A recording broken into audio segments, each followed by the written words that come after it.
Hello dear students.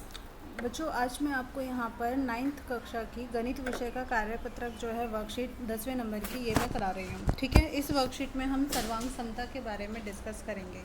तो सर्वांग समता क्या होती है, जैसे कि इसका नाम ही है, आप देख सकते हो सर्वांग समता। अगर हम इसको टुकड़ों में तोड़ें तो इसका मतलब हो जाता है सर्व अंग समता, यानी कि सभी अंग जो हैं वो समान होने चाहिए। तो अब आप बात करोगे आकृतियों की, तो आकृतियों में जो सभी अंग है वो कैसे समान होंगे। तो बच्चों, उनका रूप यानी कि वो जैसे दिखाई देती हैं वो भी समान होना चाहिए और उनका आकार ये भी समान होना चाहिए। अब अगर मान लीजिए आप जब दो तरह की इस तरह की कोई भी आकृतियाँ लें और उनको एक के ऊपर एक रखेंगे तो वो क्या करेंगी, एक दूसरे को पूर्ण रूप से ढक लेंगी।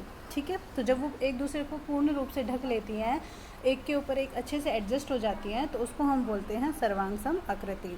अब ये कैसे हम जस्टिफाई करेंगे, तो जैसे हम बात करते हैं दो रेखाखंडों की, तो अगर उनकी लंबाई समान है, जैसे ये देखो 4.7 सेंटीमीटर, ये भी 4.7 सेंटीमीटर, तो वो कैसे होंगे, सर्वांग सम होंगे। अगर आप बात करेंगे दो कोनों की, तो कोनों में आप देखेंगे कि वो कितने डिग्री के हैं। अगर वो समान डिग्री के हैं यानी कि उनका माप बराबर है तो वो भी सर्वांग सम होंगे। कोनों के बाद अब हमारे पास यहाँ पे कॉन्सेप्ट आता है त्रिभुजों का। तो बच्चों, दो त्रिभुज कब सर्वांग सम होंगे, तो देखो त्रिभुज की बात अगर हम करते हैं तो त्रिभुज में क्या होता है, इस प्रकार से आकृति बनती है। तो इस आकृति में हम देखते हैं कि तीन तो उसकी भुजा होती है। जैसे कि मान लीजिए ये है आपके पास त्रिभुज ABC और ये वाला जो त्रिभुज है ये है PQR। ठीक है, तो इसमें तीन तो भुजाएं होती हैं त्रिभुजों में और तीन ही कितने होते हैं, कोण। अगर ये सर्वांग सम है तो हम इन्हें इस प्रकार से प्रदर्शित करते हैं, त्रिभुज ABC सर्वांग सम है त्रिभुज PQR के। ये जो चिन्ह आपने यहाँ पे बनाया है, दो पहले तो आप बराबर का निशान बनाएंगे और फिर आप इस तरह से बनाएंगे, इसको हम बोलते हैं सर्वांग समता का चिन्ह। और इसका मतलब ये हो जाएगा कि ये वाली जो भुजा है AB ये PQ के बराबर है, ये वाली भुजा जो है AC ये PR के बराबर है और BC जो है वो आपकी किसके बराबर है, QR के। और जैसे ये भुजाएं आपकी बराबर है उसी तरीके से कोण भी बराबर होंगे। कोण A जो है वो कोण P के बराबर होगा, ये देखिए। कोण B जो है कोण Q के बराबर होगा और कोण C जो है कोण R के बराबर होगा। ठीक है, तो इस प्रकार से ये दोनों त्रिभुज सर्वांग सम हैं। अब सर्वांग सम को सिद्ध करने के लिए कुछ नियम होते हैं। पहला होता है S का मतलब बच्चों यहाँ पे होता है साइड से। ठीक है, तो अगर किसी त्रिभुज की तीनों भुजाएं किसी दूसरे त्रिभुज की तीनों भुजाओं के संगत बराबर हैं, जैसे कि यहाँ पे अभी हमने देखा था AB बराबर था PQ, BC बराबर QR और उसके बाद में CA बराबर RP। तो तीनों भुजाएं अगर बराबर होती हैं तो S नियम से वो त्रिभुज कैसे होते हैं, सर्वांग सम होते हैं। ठीक है, और अगर मान लीजिए दो भुजा बराबर है और एक कोण बराबर है आपस में, तो वहाँ पर SAS नियम लगेगा, यानी कि भुजा कोण भुजा। और तीसरा होता है ASA, इसका मतलब हो गया दो कोण और एक भुजा। ठीक है, दो कोण और एक भुजा। और उसके बाद आता है RHS का मतलब R का मतलब होता है बच्चों राइट एंगल। ठीक है, और राइट एंगल का मतलब यहाँ पर निकल कर आता है किससे, समकोण से। राइट एंगल हिंदी में हम बोलते हैं समकोण को। उसके बाद H का मतलब होता है हाइपोटेनस से। ओके, और हाइपोटेनस का मतलब यहाँ पे आपके लिए किसका होता है, कर्ण से। और तीसरा है S का मतलब साइड, यानी कि दो समकोण त्रिभुज अगर हैं तो उनमें एक तो कर्ण आपस में बराबर होना चाहिए, दूसरा वहाँ पे समकोण बराबर होना चाहिए। ठीक है, और एक भुजा, ये तीन चीज़ जब बराबर होंगी तो वो त्रिभुज आपके सर्वांग सम होंगे।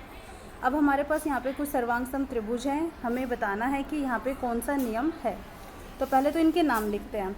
ये जो त्रिभुज है ABC है और यहाँ पे ये त्रिभुज है PQR। हम यहाँ पे देख रहे हैं कि ये वाली जो AC, ये जो ग्रीन कलर की जो भुजा है, ये दोनों आपस में बराबर है। तो AC जो है इसका मान बराबर है PR के। ठीक है, ऐसे ही हम देख रहे हैं कि AB भुजा बराबर है PQ के। तो AB और PQ दोनों ही 3 सेंटीमीटर है, ये तो बराबर हो जाएंगी। और इसके बाद है ये यहाँ पे पीले कलर वाली भुजा, ये देखो ये दोनों ही 5 सेंटीमीटर की है। तो इसका मतलब BC भुजा जो है वो बराबर है QR के। तो यहाँ पे ये तीनों भुजाएं बराबर है, तो इसका मतलब हम बताएंगे कि S नियम से। ठीक है, S यानी कि भुजा नियम से ये दोनों त्रिभुज जो हैं आपस में सर्वांग सम है। तो त्रिभुज ABC इस प्रकार से लिखेंगे, सर्वांग सम है त्रिभुज PQR के। ठीक है, इसी तरीके से अब दूसरा प्रश्न देख लेते हैं। दूसरे प्रश्न में बच्चों हम देख रहे हैं कि 40 डिग्री वाला कोण है, यानी कि कोण N है जो वो कोण E के बराबर है। ठीक है, ऐसे ही LN है, एल एन जो है वो आपका डी ई के बराबर है, ये भुजाएं हैं 3-3 सेंटीमीटर वाली। और फिर एन एम भुजा जो है वो बराबर है किसके, ई एफ के। तो यहाँ पे 2 भुजा हो गई हैं और एक कोण हो चुका है, ठीक है। तो यहाँ पे एस ए एस नियम लग जाएगा, या फिर आप ए एस एस भी बोल सकते हैं, बस बेसिकली एस ए एस नियम से। ये त्रिभुज यहाँ पे एल एम एन है और ये त्रिभुज यहाँ पे सर्वांग सम है किसके, त्रिभुज डी ई एफ के। इस प्रकार से आप प्रदर्शित करेंगे। इसके बाद यहाँ पर तीसरा देखिए, यहाँ पे अब समकोण है आपके पास, ठीक है। कोण आर बराबर है कोण सी के, और कोण आर और कोण सी ये दोनों मिलाकर आपस में 90 डिग्री के हैं, ठीक है। क्यू आर भुजा जो है वो ए सी भुजा के बराबर है, दोनों 3 सेंटीमीटर की है। और ये वाला जो कर्ण है ना, देखो समकोण के जो सामने वाली भुजा होती है वो कर्ण होती है बच्चों। पी क्यू भुजा जो है वो ए बी के बराबर है। तो यहाँ पे आपके पास एक तो समकोण हो गया, एक कर्ण भी हो गया और एक भुजा हो गई। तो आर एच एस नियम से इस त्रिभुज का नाम है हमारे पास त्रिभुज पी क्यू आर, और ये सर्वांग सम है त्रिभुज, यहाँ से हम देखेंगे तो बी ए सी के, ठीक है। अब नेक्स्ट यहाँ पे देख लेते हैं फोर्थ में आप देखिए यहाँ पे ये 70 डिग्री का कोण है, ये भी 70 डिग्री का कोण है। तो कोण डी जो है कोण क्यू के बराबर है, ठीक है। ई डी भुजा 3 सेंटीमीटर की है, आर क्यू भुजा भी 3 सेंटीमीटर की है, और साथ साथ में ये वाला जो कोण है ये दोनों 75-75 डिग्री के हैं। तो कोण ई बराबर है कोण आर के।